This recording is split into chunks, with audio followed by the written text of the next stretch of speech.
tardes, público televidente.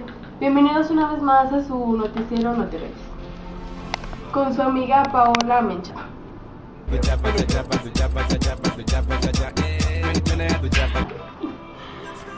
Bueno, empezaremos con las noticias más relevantes, una de ellas sería la graduación de la generación 2010-2013. Bueno, en fin, sigamos. Hoy les presentaré un gran documental de la Guerra de Reforma, así que vayamos.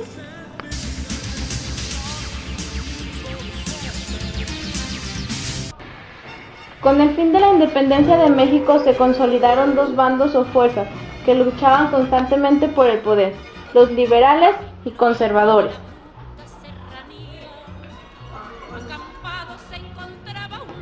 Un gobierno centralista es lo mejor. Una monarquía, qué glorioso sería.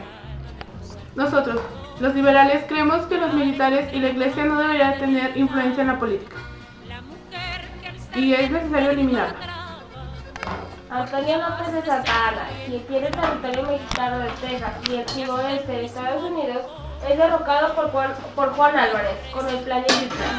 Juan Álvarez llega a la presidencia de México.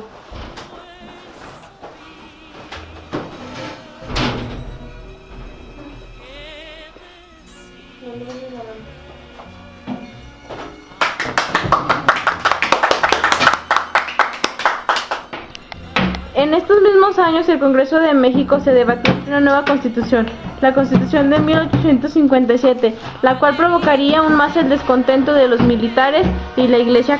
La Ley Juárez, en honor a él, restringió los privilegios clericales, en concreto a la autoridad de los tribunales de la Iglesia. La próxima ley de reforma se llamó la Ley Lerdo, en honor a Miguel Lerdo de Tejada. Bajo esta nueva ley que se aprobó en 1856, el gobierno comenzó a confiscar las tierras de la iglesia.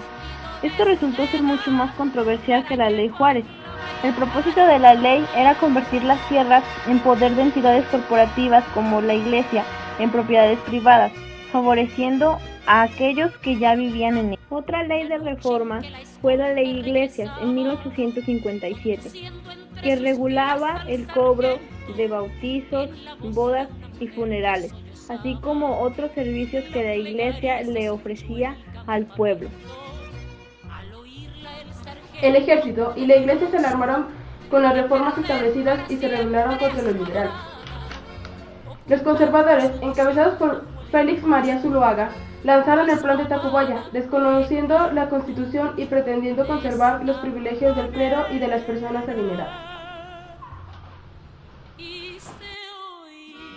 El plan de Tacubaya exigía la anulación de la Constitución de 1857 y que se estableciera un nuevo Congreso Constituyente que dictaminara una nueva Constitución según las leyes de los conservadores. Y el entonces presidente Ignacio Comonfort se añadió al plan de Tacubaya con Félix María, mientras que Benito Juárez, que era presidente de la Suprema Corte de Justicia, se negó y defendió la Constitución, por lo cual el presidente Ignacio Comonfort lo mandó a prisión.